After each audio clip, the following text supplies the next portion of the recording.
Well, thank you everyone for coming. Welcome to this session of Space Camp. I'm very excited to be with you here today. This is the Classroom of 2030. And I'm gonna start off by just a small welcome. I'm pleased to be with you today. My name is Pat Morte. I see some familiar faces on the line. Thank you for coming. I'm an educator. I'm an administrator from K to 12 as a high school principal, a high school president, a college professor adjunctly, and I currently serve as Zoom's Global EDU Solutions Lead. And over the next 45 minutes or so, I want to paint a picture on what could be or what we expect education to be over the next few years as we approach the year 2030. So I'm hoping this serves as just some ideas and thoughts that you might be thinking of yourself in the schools that you serve in. So here we go. First, let's look at what we all know before pandemic. So pre-pandemic, school was simply a place. In 2018, less than 1% of K to 12 students were full-time virtual or took one or more virtual classes. And most colleges and universities offered a selection of courses available online, and some even offered full programs. Most schools followed traditional schedules. Live videos seemed almost impossibly difficult. Audio and email were king. Whiteboards were physical, and most teaching was done synchronously across the globe. One thing we have to keep in mind as we move forward is that everyone coming back are not the same people that we sent home 2 years ago. And we know that by looking and talking with hundreds and hundreds of schools all over the globe. Much has changed. And I think one of the things that we find is overwhelming people is navigating through all the things that have changed over the last 2 years and being able to prioritize what is important and what can be left. So with that, as we emerge from our dining room tables and bedrooms, students, teachers, administrators, and parents are more empowered than ever. All over the world, people are demanding autonomy, flexibility, and most important, access to technology to support the new ways of learning. And schools have to change to meet these changing demands. The Great Resignation, declining student enrollment is going to drive more of this kind of change as we move forward. Going back, as we realize, will be messy. And so I kind of convert it to the how, is that we've all upgraded our technology at home, and that might even look like your home setup on the left. The where, let's just say, I'd like to work where that guy is. And then the when, asynchronous work is on the rise. Both from students and employees, they want to work in the same location they're now working, and asynchronous learning will start to rise as we see that shift happening. We see physical and digital environments at Zoom merging to create inclusive, immersive, and collaborative experiences that will adapt to the way we teach and the way we learn.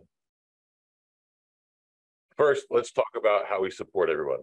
Whether at home, working from our kitchen table, in a campus office or classroom, or students away at a campus at an internship, learning on the go. We know that it's not as much as where we go, where we are, it's what we do. We want to and need to communicate from anywhere. People want choices in how they connect to meetings and calls. Individuals expect a first-class experience on a range of devices. The quality of the experience should not depend on the device.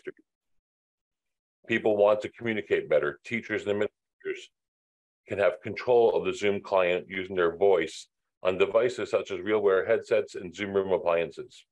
Having a hands-free meeting and calling experience is critical in a classroom, on campus, or even in admin offices. Zoom for Home delivers the same experience and phone experience on common displays that we already own, like Facebook portals, like the Amazon Echo Show, Google Nest, and more. And Zoom workspace solutions like Zoom Rooms expand the Zoom experience on physical workspace. And for those of us returning to the workspace, we're taking hot desking to a whole new level, where you can reserve from a workspace reservation system or your calendar. When you get to the classroom or the office, you scan a QR code and your full profile is loaded. So we're extending these ease of use Zoom clients to new areas to help people connect wherever and however they want. Stealing from a great leader, the past is gone and it's never coming back. We hear this over and over as we talk to school administrators and leaders across the globe. I think we all need to admit the world of learning will never return the way it was. How we run our schools and provide the services and products has changed forever. The possibilities and great potential are only limited by our own creativity and imagination. The marketplace is responding with tools needed to bring us together and make collaboration and communication better, inclusive, and more personalized experience for individuals in the community. We're seeing this across every industry. I think what happened was with the 2 years of shutdown, people now have more needs to solve for, giving the tech companies permission to speed up their pipelines and their roadmaps to deliver solutions that are needed today. Chat and text, either one-on-one or groups, is a way students want to communicate. They don't want to use email. Chat and text will be used for making all kinds of inquiries around the campus, the academic process, access issues, you name it. So it's important that we start looking at these platforms and build them into your workflow, either as standalone environments or as part of other applications. Another technology students are expecting to see is interactive whiteboards, allowing them full participation, both in person and remote. And the contents of the whiteboards become documents that can grow and evolve over time. Looking at it today, 2 years into the pandemic, 65% of the US students were virtual. Virtual classrooms have become more of the norm. In the K-12 sector, even though we're 96% back in person, we hear every day that more and more administrators are seeing the value in a parallel program online or a separate program that runs virtual in full time.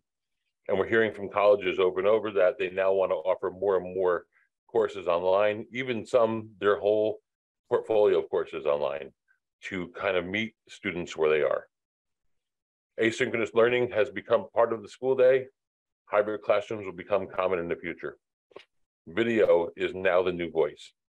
They almost are expecting it, from video voicemails to video conferencing. Email is being replaced by text and chat. Asynchronous work is rapidly catching on, and whiteboards are now considered digital assets. How do we do this in a way that doesn't break the bank and provides flexibility to adapt as we learn more? I'm going to focus on 5 areas. Interoperability, a unified user experience that coordinates the experience in the classroom across the campus safely. Tools that increase productivity and are inclusive and accessible to everyone. And an environment that works for staff, students, faculty, and guests. So let's look at these one at a time. And by the way, if you have any questions, please put them in the chat. We'll have time at the end for question and answers or speculation. But if we run out of time, I'd love to answer you in post after this session's over. We all have legacy equipment and solutions that will cause some issues, and they're very expensive to maintain. Let's focus on LTI and other integrations. Most of the hardware you have, without too much work, is compatible to existing communication platforms. We kind of call it the rock what you got mentality. Why not add a Zoom room to a white smartboard or a Promethean board, making it a touchscreen environment? You don't need to rip and replace to move the school forward in small steps. Add new hardware as you can and see what resonates to solve problems. There are many products that incorporate what once was 3 or 4 pieces of equipment into one, making deployment much more easier to minimize your tech stack. Keeping environments simple and independent of specific devices allows users to work with tools they're already familiar with, which means less learning curve for adoption. The promise of these communications and collaboration capacities is great, but if you're an IT professional, sometimes it can seem daunting to set it all up and manage. So focus on a few key dashboards, and others can be added as you expand your tech stack. We suggest in certain instances with Zoom that you focus on video meeting quality, allowing you to set up performance thresholds, voice quality and usage adoption to see how it's being used across your campus, in and out of the classroom, and tracking 911 locations, allowing you to take action to improve location data. These are some dashboards that are available, and again, add more as you see it fit, not just to add them to overwhelm you. Next area here is, in addition to getting communication and collaboration going, you need to make digital communications safe for employees. That comes in many different forms. Safety and compliance is enhanced with tools like Zoom. When a person calls 911, the safety team will see that the call has been placed and can assist or monitor the call to engage with the caller or emergency dispatcher. They also receive a descriptive chat message that can update digital signage on the fly to assist emergency responders to notify others in the building. Look for robust call recording capabilities, that become important for calls where regulation and archival is mandated. And also look for solutions that allow you to control content storage location. Consider using both vendor data centers and direct content for third-party providers. Next on the list is productivity. For everyone is very key. Again, we mentioned earlier that some of the frustration we see and confusion is how to prioritize all the tools that are coming out to stay as productive as you were, leveraging online and virtual and in-person teaching and learning so to all. So build from the start. We believe every right to be heard, including individuals with different abilities, those with diverse backgrounds. The communication platform should bring down barriers and bring people together in new ways. It should humanize the experience so people feel included. People who work remotely need to feel that they can contribute the same level as people in person, while allowing users to customize their screen. For example, pinning a speaker or a sign language interpreter so that their translator is on their screen no matter what the view offers. Live captions for all users like we're using today. Live transcription and soon live translation where participants can attend the meeting on the screen translation in a language of their choice. This opens up possibilities for classrooms to work together across language boundaries. English language learners can more easily follow along. Doesn't matter if they're virtual or in person. Parents can benefit from hearing meetings and conferences in their native languages. It's up to your imagination, bringing that equity and accessibility across the board. Think about the possibilities when we can reach everyone, anywhere, at any time. Truly is a global network of learning.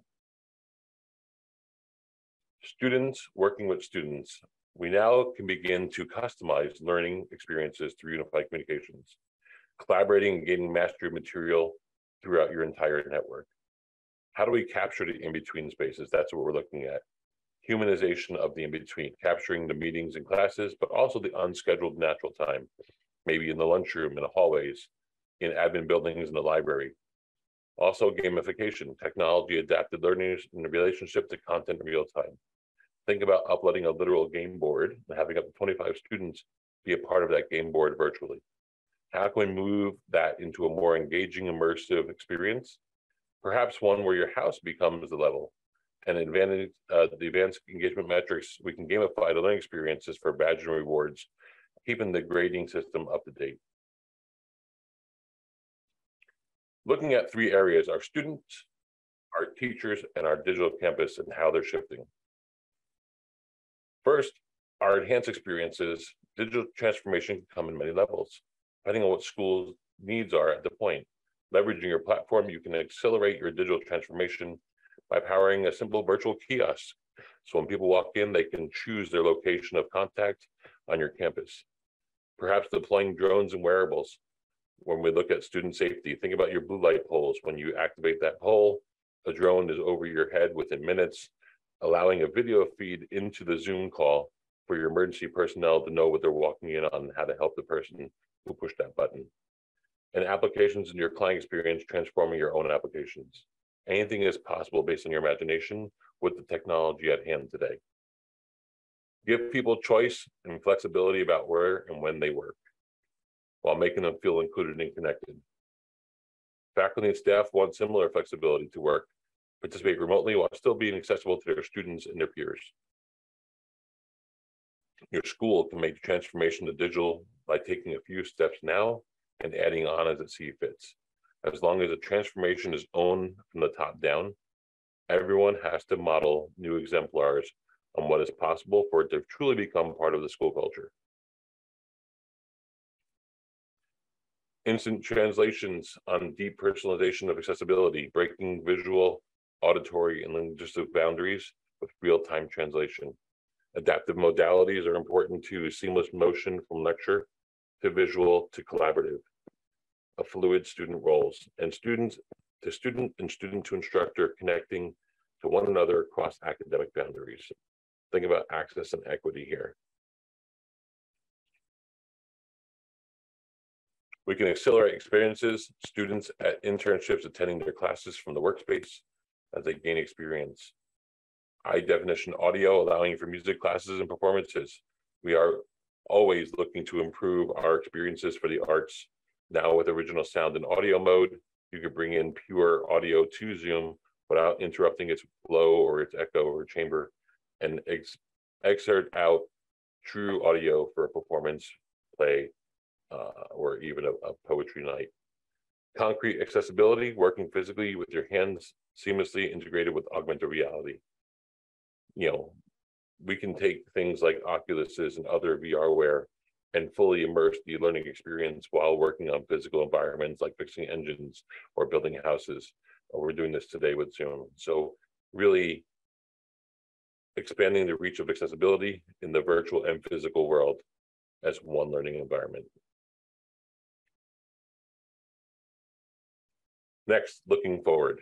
So we kind of went through where we were, what changes are happening, how that really helps define the school that you want to build as you're moving forward, thinking about future competitiveness, thinking about inclusivity. So looking forward, we know a few things are definite. The future is unknown. You know, many schools are hybrid. We also know, sorry, I'm trying to move this out of the way here, that you're not going to get it right the first time. So it's a matter of trial and error and trying to solve the problems you see at hand, and innovation and changes are key. Here. So I would imagine you to push the boundaries where you see appropriate. Use SDK to pilot a car using a camera to control its point of view. Live control of devices in the air and on the ground. We see it happening all over. High flex, we're moving away from presence to remote and back again. New fluid solutions that ensure the instructor has equal access and information to all students. And that all students have equal slices of the instructor and one another's time. Real-time open windows to new spaces. Really immersive of that educational experience. Equalizing spaces without compromising. Today, everyone in a room with laptops, tomorrow won't matter. And lastly, with the stuff that's at your fingertips today, and using a program like Zoom, you can have access to advanced cameras, to VRware, to anything you want to bring that learning experience together.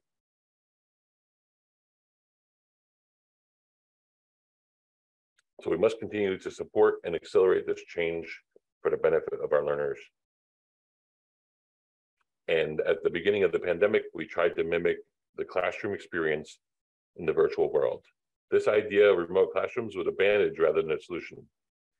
We are now told that it will last for several weeks, and as school buildings remain closed, weeks then months, schools continued. The buildings closed, schools never did. Teachers and districts began to recognize the fact that they were a virtual experience that supported the students, teachers, and administrators in the ways they want to teach and work. Now schools face the challenge of keeping their students and administrators engaged in a new hybrid environment. There are parts of remote learning that people want to keep. So what does that look like in your school? And how can we help you meet those needs? At the same time, we want to make sure that remote and hybrid experiences are more human, more personal. We want everyone to participate easily, not observe, but be part of the learning. So no matter where you're teaching from or learning from, you have the same access and equitability to all learning. How do we do that? How do we humanize virtual experience? We can leverage tools to create new opportunities while keeping our communities involved and engaged, ultimately keeping learning moving forward. So hopefully that presentation gave you some insights into what we are seeing, what we are listening to, and talking to our councils and advisors. It was a lot of information to put forward that hopefully sparked a thought pattern. Be happy to talk through any of the concepts we discussed, see how it fits in what you're doing, and answer any questions. So Pat, we had two questions that I took on the side, so you don't have to go looking for them. Okay. The first was from Kim, and she's asking about in the classroom of the future that you were talking about, PowerPoint translations, like with the live transcription, like we have the word that can be transcribed. Do you think there's going to be that opportunity also, I guess automatically, because I know that would be a lot of people power to get someone to do it specifically. So what are your thoughts on that? I mean, that's a great question, right? So even in the time I've been at Zoom and as an educator, it's moved so fast. So we went from live transcription to live translation. By the end of next year, we'll translate into over a dozen languages. And now with the inclusion of slides as a background, Tim, I think it's a matter of time. It's not there yet as far as translating print to a different language automatically. But even right now, as a baby step, when you record your Zoom meeting or event in the playback, you can take that transcription to any language after the meeting itself. So the basic transcription, yeah, I use Zoom a lot myself. I guess I'll throw in one of my questions here then is when it comes to having someone doing American Sign Language, because this is something we actually do. And the only way currently to capture that is by locally recording versus recording to the cloud. Is there anything about that that's coming down the line? Because that's tough, because when we want to get that, you know, repurpose that, that's hard. That's near and dear to my heart. Actually, my I have 3 teenage high school daughters with 9 personalities, and they're kind of like stumped on their excuses because mom's an English teacher, I'm a retired teacher and administrator. But on the serious note, to answer that question, yes, you can do things like pinning and so forth. But coming very soon, and I can't go into too much detail, we work with Gallaudet University and with several high school ASL teachers and have a whole suite of tools coming out within the next few months. Awesome. That is awesome to hear from a group. From a group that I work with. Okay, let's go back to Mindy's question, which is how do personality types factor in, I'm guessing, in terms of the future? Her comment was, have you seen that extroverts hesitate to embrace virtual environments, or is that just my boss? Yeah. No, absolutely. Mindy, that's a great question. It's something that we talk about almost every day. I'm actually headed to the ISTE conference next week, and there's a couple of sessions I'm going to myself around the use of AI to start that process, right? So personality traits and so forth, people using nonverbal cues to communicate to make them feel more comfortable.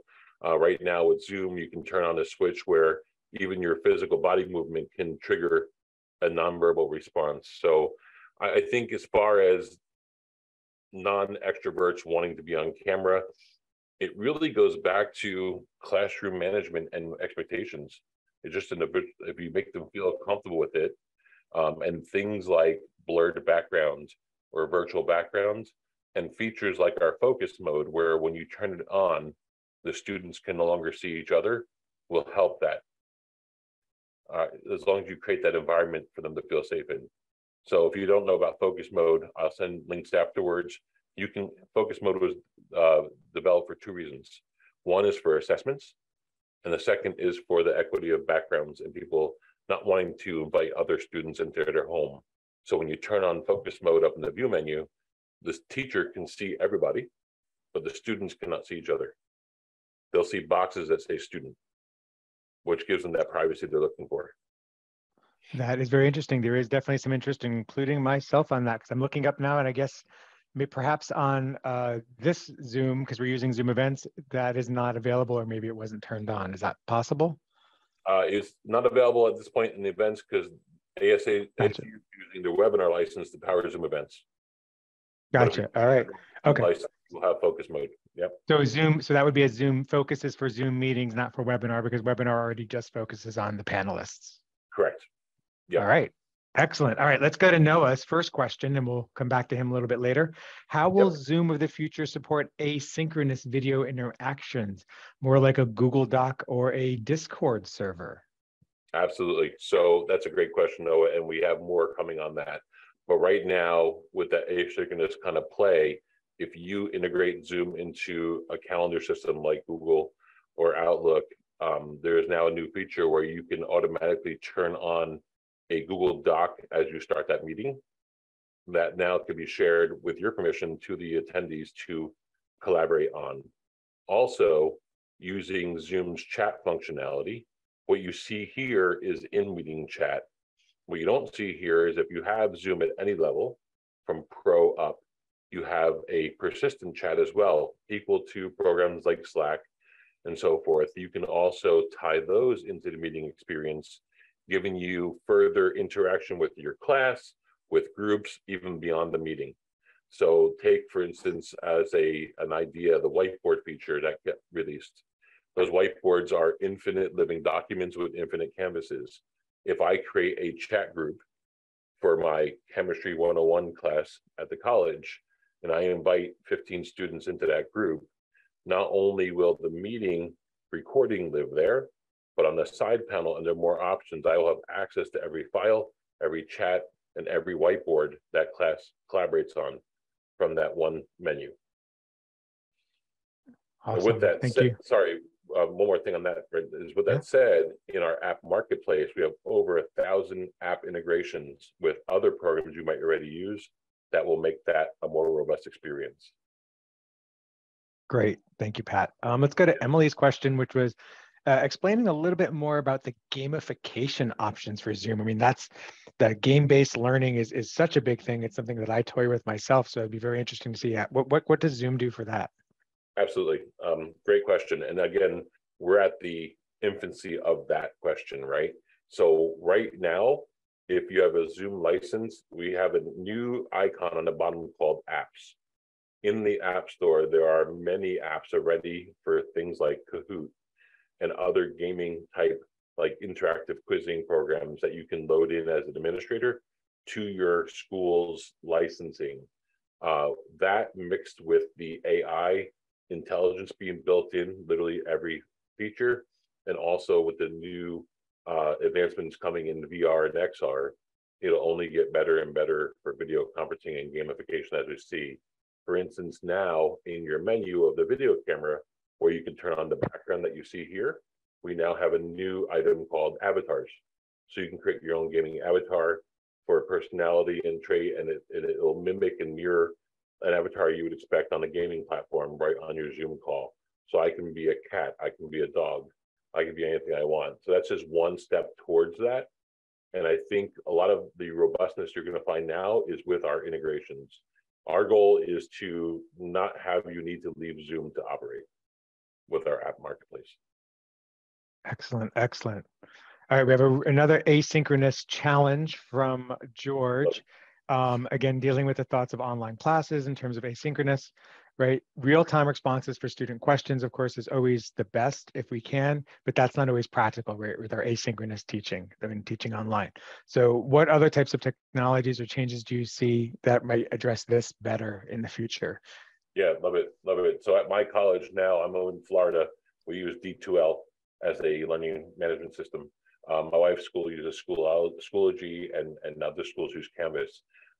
Zoom integrates directly into these learning management systems, and it's open sourceware. So our LTI Pro, programming can be built custom into any program that you want to, if you have the coding design background. But go back to my original point, you can incorporate Zoom into those LMSs so that the meeting links and recordings become part of your normal discussion boards inside those LMSs. And that's really cool too, because you can set up office hours, you can set up programs for classes, so that everything your student needs to be successful in that course goes through that LMS course selection kind of bucket, including all of your Zoom links and so forth.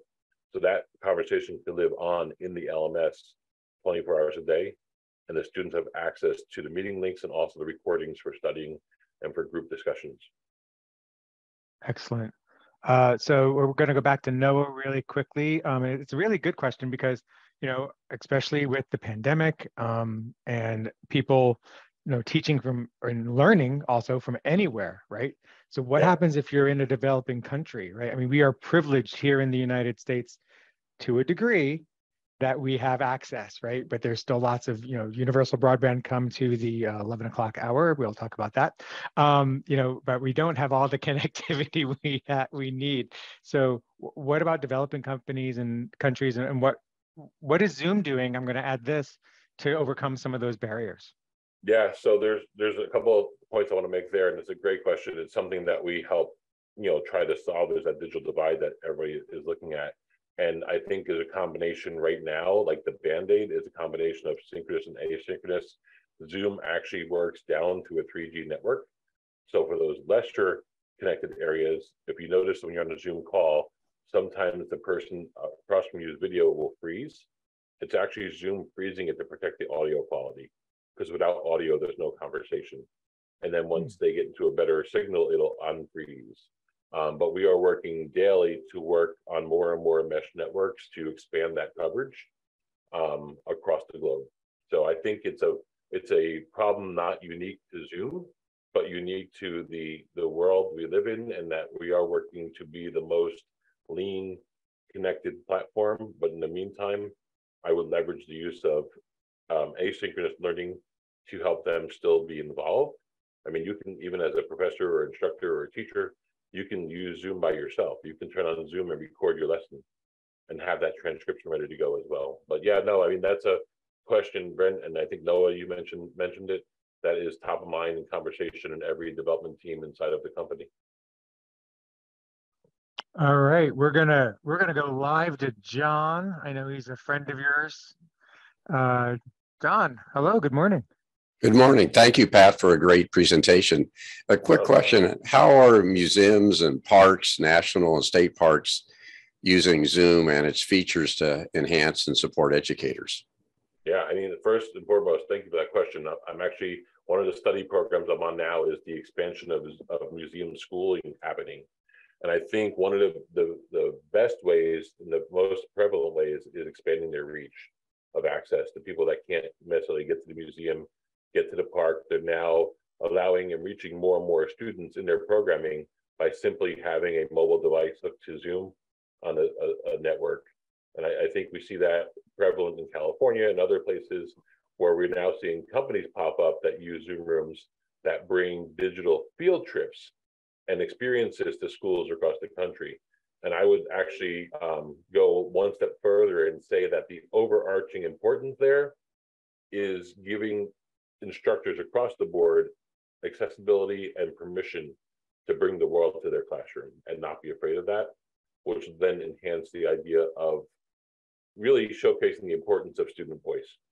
Because if you can bring something like a parks program to a school and get that programming and that money spent there to develop that content a broader reach, you're going to spark some interest in students that they want to now showcase what they can do in presentation mode back to you. I hope that answered your question. That is, thank you. And I just saw an interesting project that Roger Wagner is doing with the Mars rover, where he's actually using the Zoom app to control a little rover, and students experience what it's like to be, using a remote mobile device, pretending they're on Mars. So I think that's really exciting, some of those things they could do there. While I've got the mic, can I hit one more question? Zoom announced their SDK. This may be a little bit inside baseball, but it sounds like there's going to be many more applications integrated, even more integrated than they are currently with Zoom apps. Can you talk about how that might impact the educational ecosystem with Zoom? Absolutely. And for everybody, can we define what SDK is first, please? Good, John. Oh, I get to do it. It's essentially giving access to program developers to the inside engines of Zoom. So you could integrate, there are lots of different apps and tools that we use, but if you could think about some software that you use and think that Zoom is integrated in it. And so it's going to make it easier for more people to build applications that enhance the video audio communication capabilities. And I see it also hopefully helping deal with creating more specific softwares for specific student needs, which may be very different for an elementary school student versus a university student. Absolutely. Excellent. Absolutely. Thank you. Yeah, I see the SDK release of video as well, now opening up a whole different level of integration into Zoom. I mean, we're working with companies right now that are specifically developing software for students who are, have Asperger's or ADHD and so forth, and different learning programs for students with Down syndrome, that you can now incorporate those programs right into one platform where the students have less switches between concentration. It's only going to enhance the learning.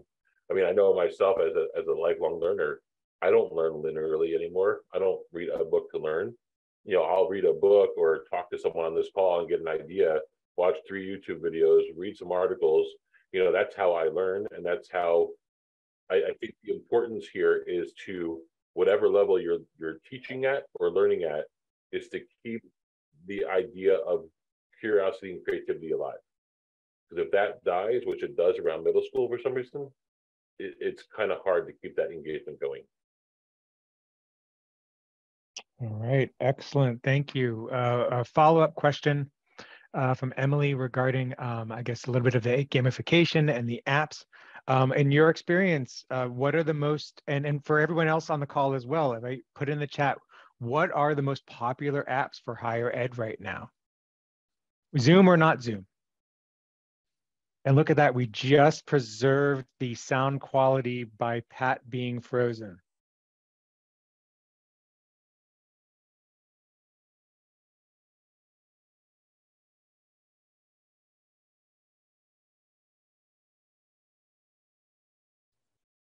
Well, why Pat's lost in space, maybe we in the panel could talk about it. For me, probably my most exciting Zoom app is one called the CN, which is a course management system that essentially anybody with a Zoom account can become a member of a class. So I think there are a number of those tools on there. And I think, Pat, you're back live again.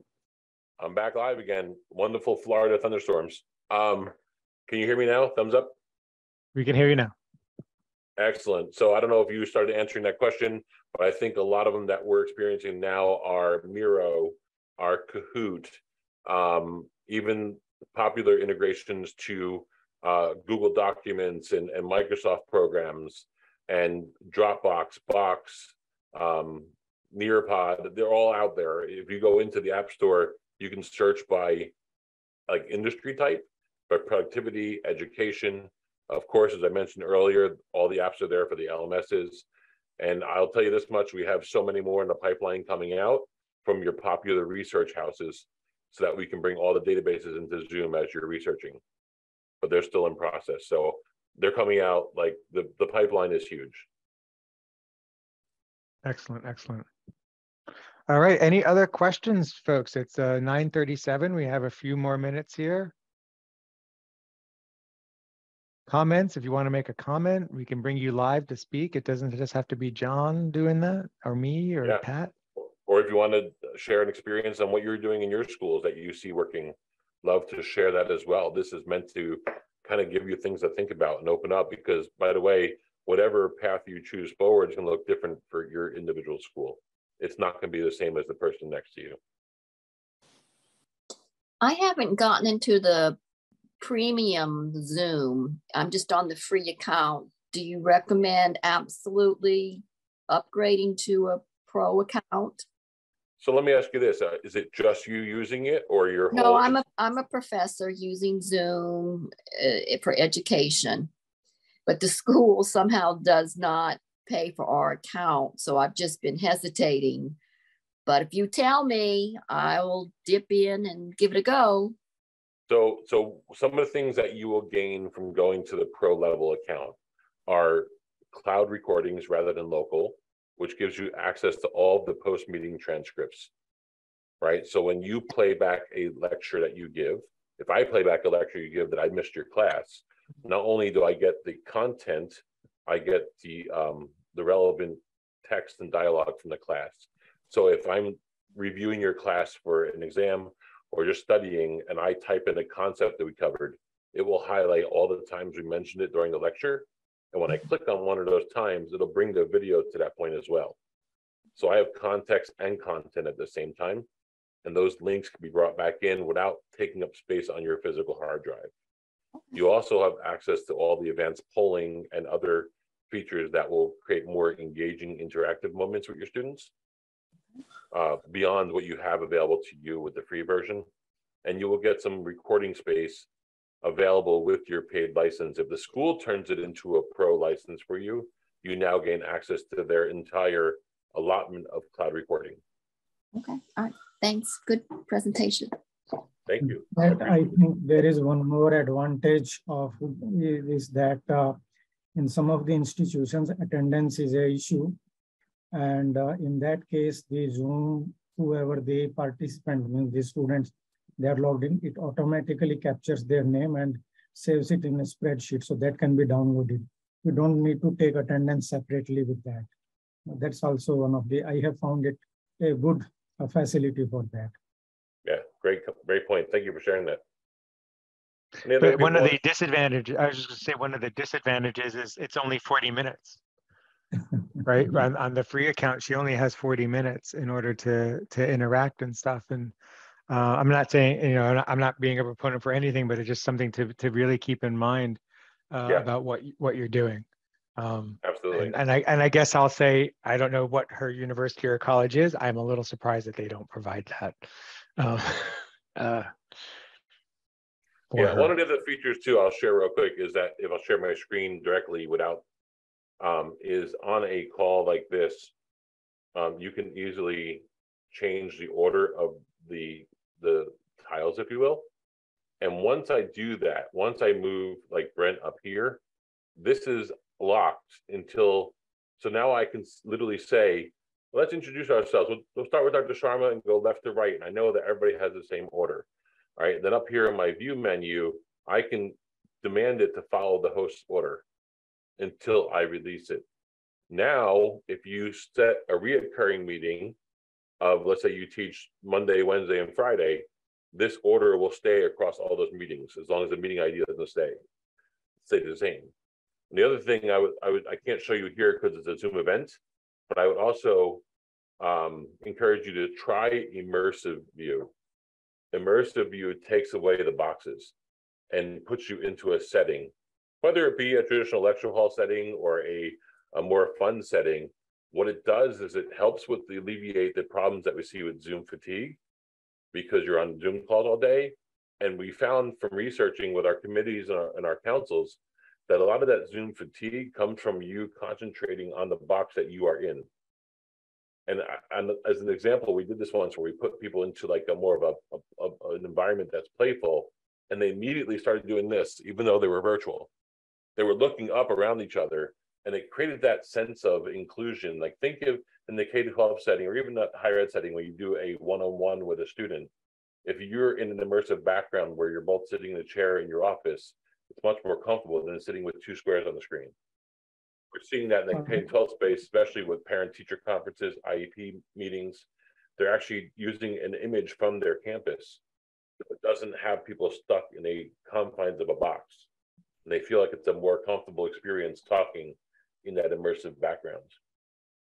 So just really quick with that, Pat, and then we'll do one final wrap-up summary for you. What about like the computer needs in terms of like the right backgrounds and stuff? Because I actually have found it, or at least when it first came out, very it was not helpful, right? It was people getting hidden all the time and all that stuff. So I don't know, you know, because there are computers out there that don't have the technology for that green screen automatically. Absolutely. So now, and mostly what we're referring to is it happened a lot on Chromebooks, right? Because of the compute power of the processors. And now with the PWA app, it came out a few months ago, it's almost got one-to-one parity to the normal Zoom client. So to your point, Brent, and we can follow up with some links afterwards in this meeting, is that in our support site, you can search minimum requirements for backgrounds, and it'll come up with a list of all of the different backgrounds. And by the way, I'll use that as a kind of a hint to go to community.zoom.us and join our education community, where you'll see literally thousands of professors and other teachers separated by K-12 and higher ed, talking to each other, live exemplars, how I use it in class. You know, if I'm having a problem, who else is having this problem? It's a free community to join. And education right now is probably one of the hottest channels there. We have, last time I checked, it hit over 100,000 users on and off. So you have a community of your peers, and you can separate into higher ed and just talk to other professors doing what you're doing and saying, I'm doing a lesson on this. How do you use Zoom? And you'll see people use it in so many creative ways beyond what you just turn it on for a meeting. All right. Well, thank you very much. With 1 minute to go, what's your final aha amazing thing for us to all leave this session with? It's more of advice. I mean, I'm talking to hundreds and hundreds of people a week, literally, and we're going to conferences in the world. And I think the idea is, if you're start from the top down and take a step forward and take a chance and see what resonates, I think you'll find it easier and more beneficial to your workflow. I mean, play with Zoom, you can't break it, and just try things until you find what you want it to do. All right. I think that was a challenge. Everybody go out and break Zoom. Go out and break Zoom.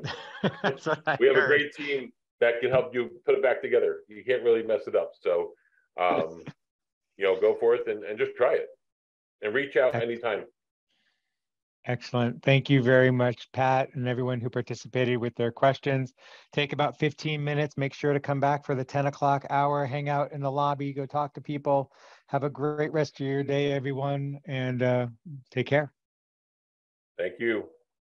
It was great, Pat. Thanks. I really appreciated the questions, and I use Zoom all the time. I mean, I don't get fatigued typically. I as an extrovert, like they were asking like that extrovert question. For me, this is how I got through the pandemic. Right. My office mate and I actually met more outside of the office because we have working sessions. And Brent, I'll tell you that what you just said, it actually rings through across, even in functionalities of schools like conferences and assemblies. They see an 18 to 20% increase in attendance because they don't have to drive. Right? Think about what virtual graduations did. It allowed you to invite more people to attend rather than the 10 tickets you get for the stadium. Right? And my daughter just went through a high school graduation herself, and my mom in New Jersey watched her graduate in Orlando. And that could never have been possible. She's handicapped. She can't transport easily. Yeah. She never would have got to see my daughter graduate high school if it wasn't. Absolutely. Yeah, I really don't have Zoom fatigue. My fatigue is bad audio and bad video. So, the teams I'm working with, we have fairly sophisticated systems. We understand Zoom and how to operate and mute and unmute and have good protocols. So I've been on meetings for 6-7 hours and energized and getting work done. I'm 10 minutes into a faculty meeting that's face-to-face and I'm ready to kill myself. Absolutely. But to your point, John, I'll say this, Brent, it's a matter of convention, right? It's still classroom management or meeting management. People get confused that, we're on Zoom, it must be different. No, you're not. We give you the tools to manage your classroom or manage your meeting or manage your faculty meeting. And as engaging as you keep it, they're going to respond, right? I mean, it's no different. Zoom fatigue is and I'll actually change it to video conferencing fatigue, right? To not have the coined name of Zoom as the verb and the noun attached to that. But on a serious note, it's no different than having a student come into my office as principal and say, Mr. Lamort, I'm bored. I watched 7 PowerPoints today. They went to 7 classes. They had 7 bosses. And in every class, they watched a PowerPoint all period. It's no different. Yeah. No, I agree. It's all good. Sorry. All right. We got all our questions answered. I think we're good. Awesome job. Yep. Thank you. And John, thanks for your participation. So John, well, thanks for letting me crash, and thanks for hope Pat didn't mind when you froze that I sort of jumped in there. He jumped my old professor boat hit. So John, do you work for Zoom also, John? Is that? No, I do not.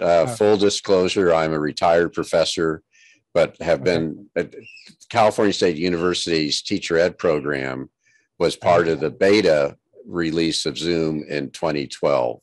So I've been a Zoom user since literally the beginning. And so I've been an active Zoom user. And my question about the parks was sort of softball of museums, because the California State Parks are partnered with Zoom, and the impact that Zoom has had in making the parks accessible to students literally across the world, but primarily in California, which is their primary mission, has been amazing. And I think to me, it's always interesting when Photoshop came out, the engineers created it. they had no idea where it would go until the users and practitioners put it into the field. And I think that's the point we are now with Zoom. The tool has been created. We got forced into this emergency use of it, but now that's available and people can experiment with it, play with it. And now that they have access to the direct tools within the heart of Zoom video, essentially this is a video palette that you could apply to all sorts of interactions. And to me, it's amazing how many people are now accessing Zoom events on phones. So we all have our phones with us. So we really are coming up with that learning anywhere, anytime. So, and one of the important things I add to that, John, is that we do a lot of interviewing of college students to see what their experience is and what they wish Zoom would do differently or add or not do based on how they want to consume material, right? And so that's interesting too, because you're getting the use cases from the professors and from the IT directors and the curriculum developers, but now we're also getting the voice of the user themselves saying, yeah, we want to use this on our devices. We want to use this on our we want that robot that delivers the food to us to be able to be done through Zoom. And, think about that blue light situation. If I'm on campus, my daughter will be next year at UNF. If she can hit a blue light pole and be on a Zoom room meeting, now they have access to what's happening behind her or him. And then that point of a drone that's not far away, we're actually testing it now, where the drone responds over their head with lights and sirens flashing. And that footage is now into the call. So now the person responding to help knows what they're walking into. Right. And so all amazing. So Pat, I think you're on a different microphone. You don't have your same microphone that you had before. There we go. Yeah, there you go. Okay. Anyway, thanks again. Wonderful session. So yeah, thank you all for attending and sticking on too. Pat, really quick question. You mentioned something about the parks because I have one of my colleagues who teaches a class that's around like the parks and stuff, and there's a Zoom integration with that. What's that? Or did I misunderstand? No, it's more of the parks embracing Zoom to reach a broader audience, right? Oh, okay. It's not an integration. And like, for instance, the California parks, they've now, all the sessions and programs they offer now are on Zoom. So they have much more of a reach. Just giving access to students who can't physically get there. And take California out of it. It could be anywhere. It could be Oklahoma. Well, lots of people are doing, okay, now I understand. Great. Awesome. Is there, okay. But so having said that, the parks, if you go to parks, PARTS -ca.us, ports, PORTS.ca.us, that's the electronic field trips, which is just using the traditional Zoom, but now they're putting Zoom apps because they could do Kahoots. But now Roger Wagner's working on creating interactions with Adrenos where Zoom is part of a research tool that when students go to a physical park, they are now sort of like remote researchers reporting back to their classroom. So I think the level of integration you're going to see with parks and museum is going to be pretty amazing. So on September 21st for the K-12 sector, we're running the world's largest field trip, and we're doing a hydroponics lesson in a urban, suburban environment, and also at the Kennedy Space Center with their mission of their hydroponics on Mars and on the moon. So we're using that as a typical middle school lesson to engage, but more so as a permission slip to have teachers understand that they can include this as part of the lesson they already teach to help bring real life experiences to the classroom. Okay, so here's an interesting question. If you want one more, this one's a little more hardball. Yeah. Only because I use Zoom all the time. I have been forced into that other one called MS Teams.